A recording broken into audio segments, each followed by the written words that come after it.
Muy buenos días, amada familia, la vid, la iglesia que Dios desea. Muy buenos días a todos los que nos visitan en esta mañana y todos los que escuchan esta disertación bíblica. Hoy continuamos en la carta del apóstol Pablo a los Romanos en el capítulo 8.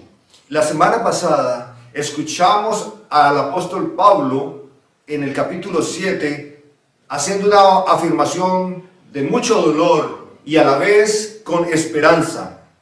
Versículo 24, miserable de mí, ¿quién me librará de este cuerpo de muerte? ¿Quién me librará de este cuerpo de muerte? Antes el apóstol Pablo había afirmado esta verdad, que a la verdad el espíritu está dispuesto, pero la carne es débil. Que hay una disposición del corazón que ha sido transformado, que tiene una nueva condición, una nueva vida, pero que hay otro aspecto que aflige al hombre, es lo viciado de esta carne corruptible. Miserable de mí. Y en el versículo 25, o seguidamente, él dice, gracias doy a Dios por Jesucristo Señor nuestro. Y es que si hay esperanza en medio de las dificultades, de las tentaciones, de las aflicciones, de las grandes debilidades y presiones que podemos experimentar en la cotidianidad, esa esperanza descansa en Jesucristo nuestro Señor. Así que yo mismo con la mente sirvo a la ley de Dios, mas con la carne a la ley del pecado. Y no vamos a suponer que el apóstol Pablo se da por vencido, o que acaso las escrituras nos dan, digamos que nos deja en un vacío con respecto a la santificación. Hoy continuamos en el capítulo 8 y oremos a Dios y pidamos que nada nos distraiga, pidamos que todo el consejo de la palabra sea comprensible y sea muy provechoso para cada uno de nosotros. Precioso Espíritu Santo, al estar aquí en este día, en esta mañana, en este lugar, presento a ti todo mi ser y reconozco que te necesito hoy más que nunca, que muchas son mis aflicciones, mis inquietudes y mis debilidades. Espíritu Santo, haz que esta palabra sea tan comprensible para mí y mi corazón tan dispuesto que yo tenga la capacidad de aislar toda distracción y darte gloria en estos minutos. En el nombre de Cristo Jesús oramos, amén. Ahora pues, ninguna condenación hay para los que están en Cristo Jesús. Esta es la respuesta del apóstol Pablo a la pregunta dolorosa: ¿quién me librará de este cuerpo de muerte? Ninguna condenación hay para los que están en Cristo Jesús. Y ya esta afirmación esperanzadora del apóstol Pablo introduce en nuestro análisis una doctrina muy importante, y es nuestra unión con Cristo, nuestra unión con Jesucristo. Ahora, quiero que preste mucha atención a esto.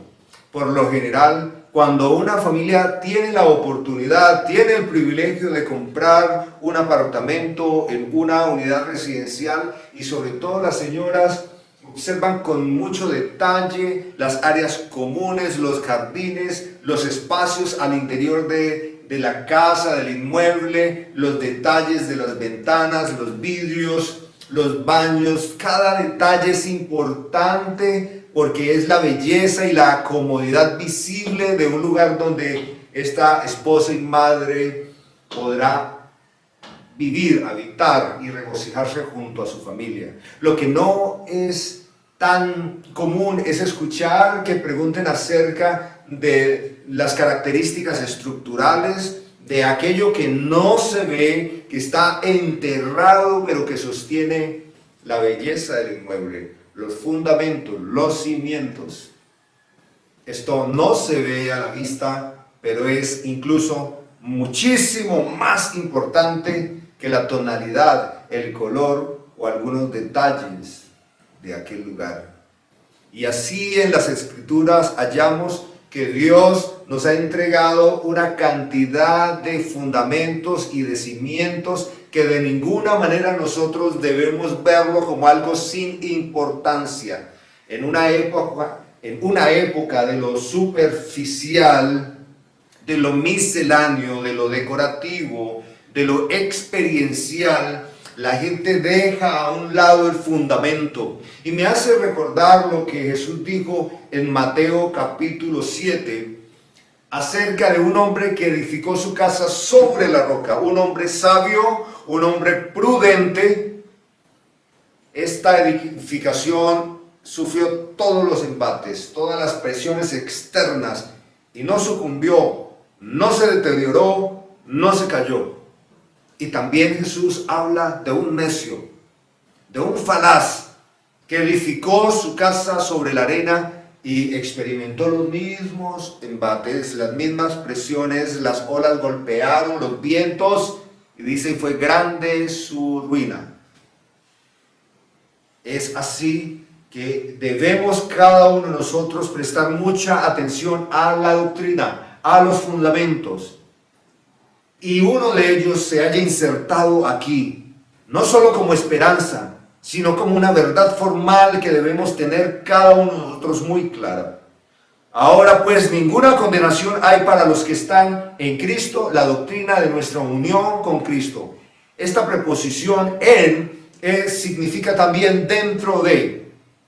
El apóstol Pablo, el escritor de la carta a los Romanos, allá en Efesios capítulo 1, versículo 4, nos dice, según nos escogió en él antes de la fundación del mundo, para que fuésemos santos y sin mancha delante de él. Lo que nos está diciendo en este primer capítulo el apóstol Pablo es que cada uno de los escogidos, de los elegidos del pueblo de Dios, pues ha sido unido a Cristo antes de la fundación del mundo, predestinados. Él en el versículo 3 exalta a nuestro Dios y Salvador, a nuestro Padre y Señor. Bendito sea el Dios y Padre de nuestro Señor Jesucristo. Bendito sea el Dios y el Padre de nuestro Señor Jesucristo, que nos bendijo con toda bendición espiritual en los lugares celestiales en Cristo. Y entonces seguidamente hace la afirmación, según nos escogió en Él, en Cristo, antes de la fundación del mundo, para que fuésemos santos y sin mancha delante de Él, de Cristo, en amor, habiéndonos predestinado para ser adoptados hijos suyos por medio de Jesucristo, según el puro afecto de su voluntad. Nuestra unión con Cristo. Que todo aquel que ha experimentado una nueva vida en Cristo, lo que ha hecho es evidente en su unión con Cristo. Unión con Cristo. Y lo dice Pablo, que Dios nos ha bendecido con toda bendición espiritual en los lugares celestiales. Nuestra unión con Cristo nos hace partícipes de todas las bendiciones espirituales que emanan y reposan la persona de Jesucristo. Una de ellas es que no hay ninguna condenación para los que estamos unidos a Cristo. Unidos a Cristo. En el consejo eterno de redención.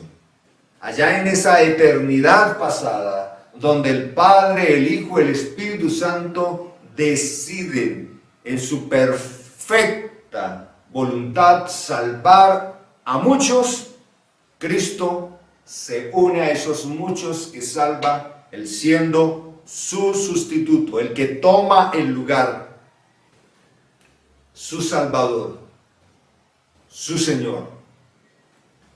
Los que no andan conforme a la carne, sino conforme al Espíritu. y denota aquí la distancia de alguien que está unido a Cristo. Uno de los testimonios o de las evidencias de alguien que está unido a Cristo es que ya no vive según las inclinaciones ni la ley de este mundo, ni se sirve de las artimañas de este mundo. Quien está unido a Cristo se regocija en la palabra de Dios.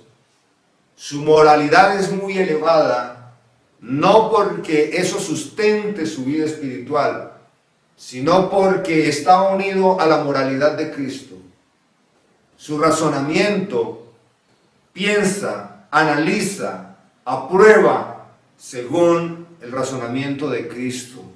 Tiene la mente de Cristo.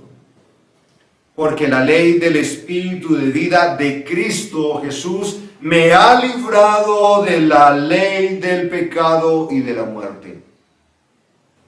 El poder de la unión con Cristo implica que vivimos ahora según la ley del Espíritu de Cristo. Esto es, que nuestra mente evalúa y puede discernir según Cristo.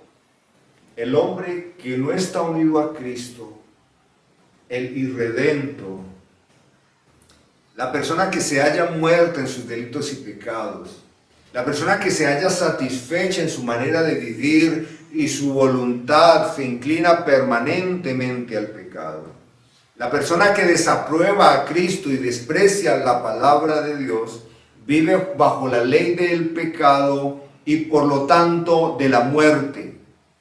Y no produce nada más que esto. Jesús en el Evangelio de Juan habla en el capítulo 15 con una parábola diciendo: yo soy la vid y vosotros sois las ramas. Y dice: porque separados de mí nada podréis hacer.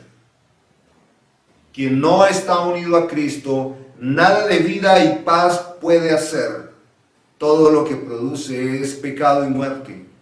Porque lo que era imposible para la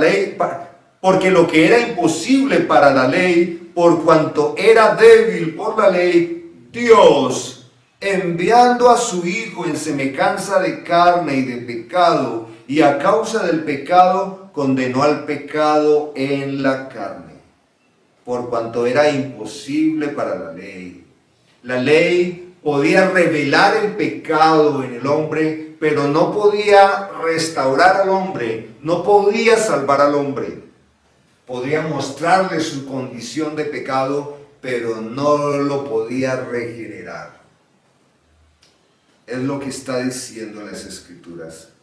Porque lo que era imposible para la ley no podía salvarte, la ley no podía liberarte, por cuanto era débil por la carne no tiene la capacidad de salvar, de justificar. Dios, enviando a su Hijo en semejanza de la carne y de pecado, y no está diciendo que Jesús pecó, sino que en semejanza de carne y de pecado es en la humanidad que tenemos, en la fragilidad, en la vulnerabilidad. Jesús fue tentado en todo, pero no pecó, enviando a su Hijo en semejanza de carne de pecado, y a causa del pecado condenó al pecado en la muerte. Sí, porque la única paga del pecado es la muerte. Y vemos aquí otra doctrina muy importante: la sustitución. La sustitución. Dios envió al único que podía tomar el lugar suyo y mi lugar. Si desde nuestras propias facultades podríamos salvarnos, Dios no hubiese enviado a su Hijo. Nos hubiese estimulado como aquel padre de familia quien anima a su hijo en pocos meses de nacido, que está empezando a dar sus pasos, y le anima: vamos, tú puedes, ven, acércate, lo vas a lograr. Porque el padre de familia sabe que este bebé logrará caminar. Si la salvación estuviese en nuestras manos, Dios hubiese sido solo un padre que nos alentaría a ir hacia Él, nosotros podríamos. Pero aquí nos presenta la doctrina de la sustitución. Esto implica primero una humillación de nuestra parte. Reconocer que es Cristo y solo Cristo quien pudo tomar nuestro lugar y que efectivamente Él lo tomó. Otra doctrina, otro fundamento, otro bloque que sostiene la fe del creyente, la expiación. Y como Cristo, como ofrenda por el pecado, satisfizo las demandas perfectas de la ley moral. La paga del pecado es muerte. Mas el regalo de Dios, que es Cristo Jesús, es vida eterna. Y esa vida eterna también descansa en Él y en nuestra unión con Cristo. Para que la justicia de la ley se cumpliese en nosotros, que no andamos conforme a la carne, sino conforme al Espíritu. Fíjese cómo se da esto, que estamos unidos a Cristo en su muerte, estamos unidos con Jesucristo y Él es nuestro sustituto. Y también Jesucristo toma nuestro pecado, toma nuestra sentencia. A Él se le aplica, a Él se le imputa nuestro juicio, nuestro pecado. Y a nosotros se nos imputa su paga, su santidad, su perfección, la doble imputación, para que la justicia de la ley se cumpliese en nosotros. La justicia es que Jesucristo pagó todo lo que se tenía que cubrir para nuestra liberación. De esa manera, Él es nuestro sustituto para que la justicia de la ley se cumpliese en nosotros, se aplicase a nosotros, que no andamos conforme a la carne, sino conforme al Espíritu. Esto es, que ya nuestra vida está unida a Cristo, ya vivimos según Cristo.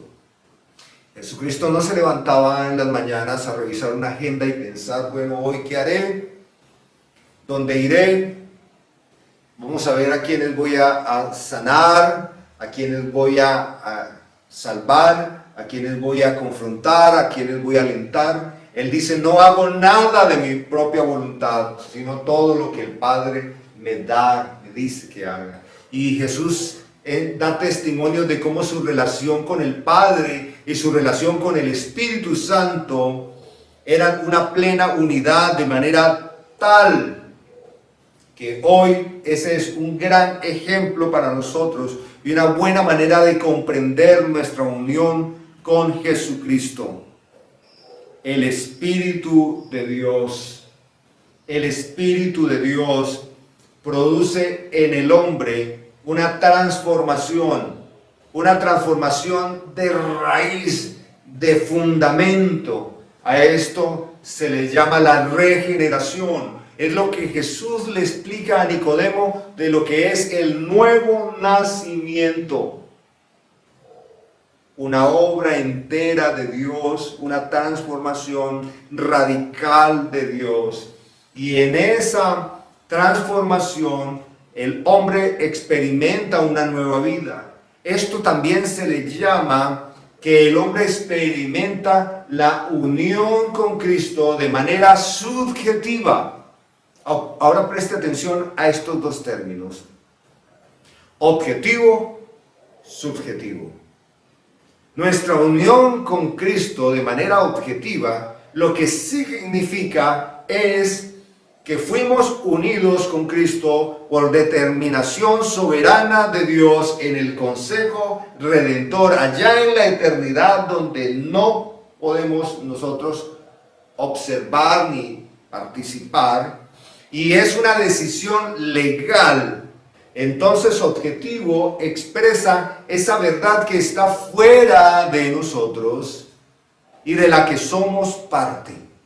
Mientras que nuestra unión con Cristo, subjetiva, lo que significa o nos da a entender es que en la regeneración, en el nuevo nacimiento que produce el Espíritu Santo en el creyente, experimentamos ese cambio, esa transformación. Y de ahí que alguno de ustedes recuerda y expresa con gozo, alegría y hace memoria del día en que Dios transformó su vida. Muchos testifican que el impacto de la palabra de Dios los redarguyó de manera tal y los confrontó que cayeron de rodillas horas llorando y orando y alabando el nombre de Dios. Otros testifican que experimentaron un gozo, una alegría, una paz, un descanso en su alma. Otros testifican que inmediatamente abandonaron sus vicios, perdieron todo interés por aquello que dominaba sus vidas. Mientras otros testifican que no experimentaron algo inmediato, sino que mirando hacia atrás pueden ver cómo día con día Dios ha estado con ellos transformando toda su realidad de vida. Esto es nuestra unión con Cristo de manera subjetiva. Una ilustración que puedo darles de nuestra unión con Cristo objetiva y subjetiva es cuando una pareja se casa. Y vamos a suponer que una pareja se encuentra en una notaría con un juez notario quien firma el documento notarial que certifica ante el Estado que esta pareja ahora están unidos en matrimonio, solemne matrimonio. Ambos firman, pero cada uno se va para su casa y no importa si están cansados, no importa si cada uno vive en un lugar distante al otro, porque están esperando la ceremonia religiosa. Objetivamente, legalmente están casados. Aún si al siguiente día despertaran y no se acordaran que participaron de una ceremonia legal civil, están objetivamente casados. Pero cuando ellos van al altar y ella va vestida de blanco, hermosa, con todos los detalles de su vestido, y él también hermoso, varonil, y participan de la ceremonia y luego van juntos y se encuentran en intimidad y consuman ese matrimonio, ellos experimentan su unión matrimonial subjetivamente. Eso quiere decir la experiencia personal, la experiencia entre ellos. Y así es que podemos entender lo que Jesús dice: ahora pues ninguna condenación hay para los que están en Cristo Jesús. En Cristo Jesús, una unión objetiva que no contó con nosotros, que no tuvo en cuenta nuestro estado, nuestra condición, sino la perfecta y sabia decisión de Dios de unir a Cristo a muchos, y lo hizo en el consejo redentor, como nos lo describe Pablo en Efesios capítulo 1. Y nuestra unión con Cristo subjetiva, y es como vemos que el Espíritu Santo nos guía, nos muestra, nos redarguye, como el Espíritu Santo nos sustenta, como vemos el día pasar, pero no vivirse en vano, sino bajo el poder, la gloria, la victoria, en victoria permanentemente de Dios con nosotros. Pablo está constantemente haciendo una comparación entre lo que es la vida unida a Cristo y lo que es una vida sin Cristo, desprovista de la persona de Dios. Dios, enviando a su Hijo en semejanza de carne, tomó nuestro lugar, y entonces Él está unido a nosotros y toma entonces esa condición de pecado y la lleva sobre sí como el juicio sobre esa condición para que nosotros seamos absueltos. Porque los que son de la carne piensan en las cosas de la carne, pero los que son del Espíritu en las cosas del Espíritu, porque el ocuparse de la carne es muerte, pero al ocuparse del Espíritu es vida y paz. Ese testimonio de lo que es una vida en Cristo, una vida que no está en Cristo. El que se ocupa de la carne, por supuesto, es una persona que no está unida a Cristo. El que se ocupa de las cosas espirituales demuestra, deja ver en su unión subjetiva que el Señor mora en él. Los designios de la carne son enemistad contra Dios, porque no se sujetan a la ley de Dios, ni tampoco pueden. Y vemos aquí otro bloque doctrinal importantísimo, la depravación total. Los designios de la carne son enemistad contra Dios. Esta es otra doctrina muy importante. El hombre, a partir de la caída, quedó tan gravemente destruido que todos sus afectos, su voluntad, sus inclinaciones, todo su ser se satisface en toda contradicción frente a Dios. Desprecia al Señor y es esclavo del pecado, pero es un esclavo satisfecho, como aquel habitante de calle que vive en unas condiciones tan aterradoras, tan desalentadoras, pero nunca cambiaría la calle ni las drogas por una cama limpia, un plato de sopa. No lo cambiaría, porque aunque se está destruyendo, se siente satisfecho.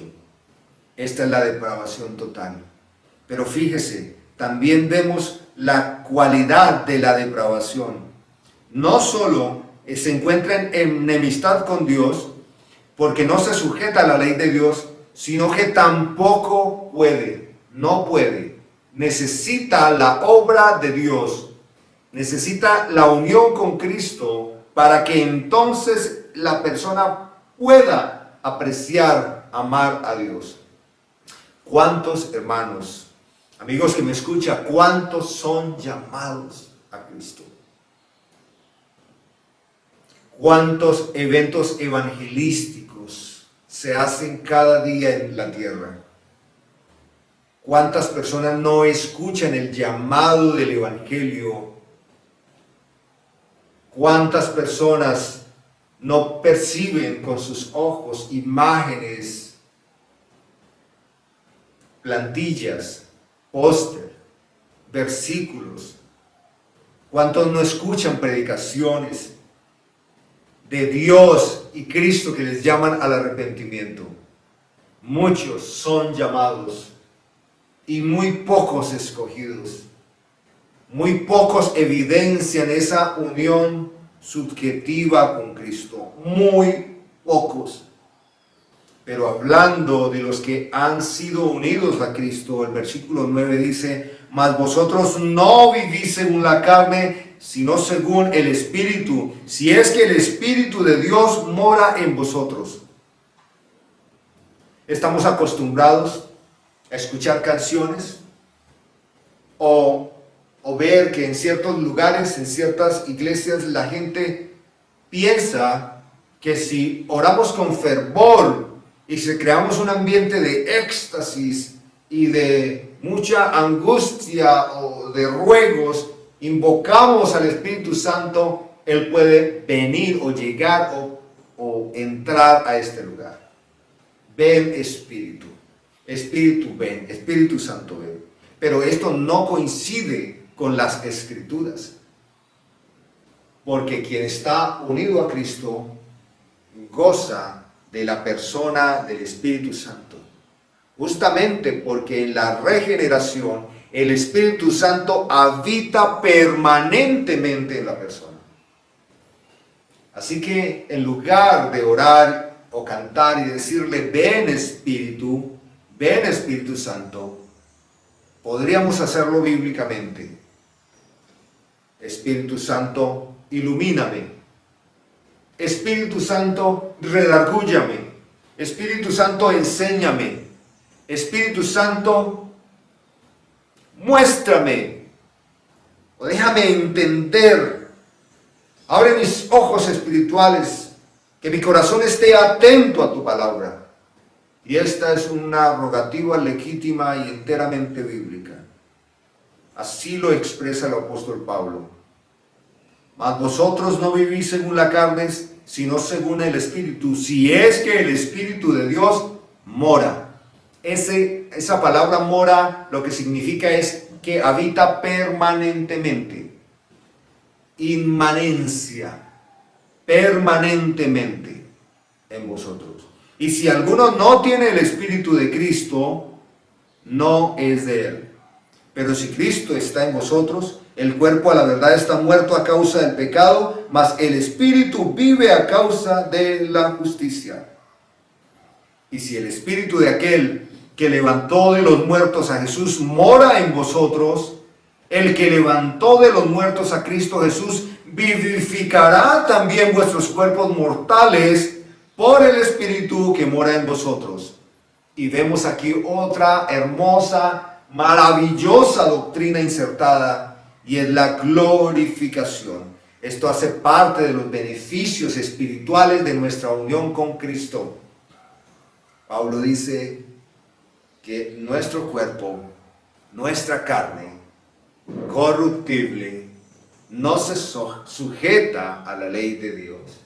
Pero un día vamos a experimentar por nuestra unión con Cristo la glorificación, que esto implica que nuestros cuerpos serán transformados, incorruptibles, sin tendencia, sin yugo, sin inclinación a ninguna especie de mal. Nuestra unión con Cristo implica que debemos vernos con Él en la cruz. Debemos vernos con Él en la tumba. Ya lo dijo Pablo en el capítulo 6. Con Cristo hemos sido sepultados y debemos vernos con Cristo en la glorificación, en este caso su resurrección. Participamos de todo aquello. Y también diría que debemos vernos con Cristo como cuando Cristo iba caminando por esas secas, áridas calles polvorientas, compartiendo, comunicando el Evangelio, teniendo gracia, misericordia, proclamando que el reino de los cielos se acerca. Participamos de todo aquello que Jesucristo ha vivido. Incluso en los sufrimientos nos lo va a mostrar Pablo. Hermanos, tenga usted la clara convicción de que estar unido a Cristo es lo mejor, lo más importante, lo necesario, y como fundamento a veces es como que no se ve, pero experiencialmente, subjetivamente, nos gloriamos en el Señor porque en Él recibimos y de Él todas sus bendiciones. Así que, hermanos, deudores somos, no a la carne para vivir conforme a la carne, porque si vivís conforme a la carne moriréis. Mas si vivís por el Espíritu, hacéis morir las obras de la carne.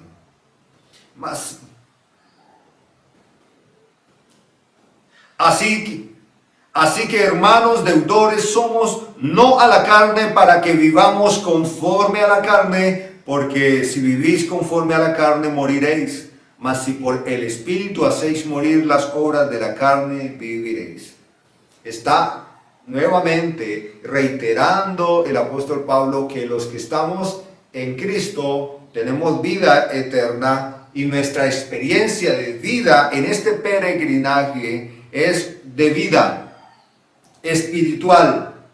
El que no está unido a Cristo vive según la carne, y lo que produce es muerte. Fíjese cómo él, a lo largo de su disertación, él está recordando esto, él está contrastando esta realidad. Porque todos los que son guiados por el Espíritu de Dios, estos son hijos de Dios. Son hijos de Dios. Pues no habéis recibido el espíritu de esclavitud para estar otra vez en temor, sino que habéis recibido el espíritu de adopción, por el cual clamamos, Abba, Padre. Y hallamos aquí esta otra importantísima doctrina, gloriosa y de gracia doctrina de Dios. y es la adopción. Hemos sido adoptados. Recuerde usted lo que dice Juan en el Evangelio, el capítulo 1, a partir del versículo 11. Acerca de Jesús, a los suyos vino y los suyos no le recibieron. A los suyos vino y los suyos no le recibieron. Mas a todos los que le recibieron, a los que creen en su nombre, a los que creen en Jesucristo como Señor, sustituto, como el Cordero de Dios que quita el pecado del mundo, aquellos que están unidos con Cristo, les dio la potestad de ser hijos de Dios. Y esto de potestad es un decreto legal, objetivo, que no pende de cómo nos sentimos, sino que es, por supuesto, una determinación fuera de nosotros, que nos respalda y nos da el derecho de ser hijos. Somos hijos adoptados. No solo nos unió Cristo en su muerte, en su resurrección para salvación, para limpiarnos de nuestro pecado, de nuestra maldad, sino que también nos ha filiado, nos ha dado un lugar especial, nos ha hecho parte de la familia de Dios. No solamente que hemos sido justificados, sino que hemos sido posicionados como la familia de Dios. Esto es hermoso que debemos nosotros hoy afirmar en nuestro corazón. Y esto debe disipar de nosotros toda tristeza, toda nostalgia, todo sentido de insatisfacción por las cosas que no hemos vivido, que no nos ha pasado, o todo aquello que ha sucedido en nuestras vidas y que nos ha dejado soledad y tristeza. Somos la familia de Dios. Somos la familia de Dios por adopción, y esta es otra doctrina muy importante. Y si hijos, también herederos, herederos de Dios y coherederos con Cristo. Nuestra unión con Cristo implica participar de todas sus bendiciones. Como un padre de familia que deja un testamento a sus 5 hijos y cada uno recibe una parte. El padre ha dado una herencia a su hijo. Esto lo lee en Hebreos capítulo 1, como Dios le dio un lugar, un trono excelso, superior a Jesucristo.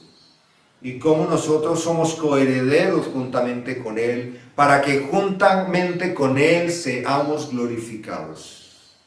Si hijos, también herederos, herederos de Dios y coherederos con Cristo. Si es que padecemos juntamente con Él, para que juntamente con Él seamos glorificados.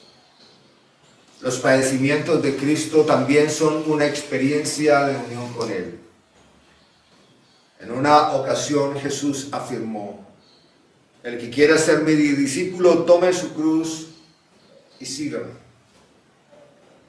En otra ocasión Jesús afirmó: el Hijo del Hombre no tiene ni una almohada donde recostar su cabeza.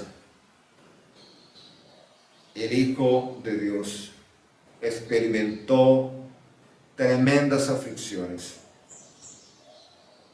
Y es posible que usted pueda pasar en algún momento por una aflicción, por un padecimiento.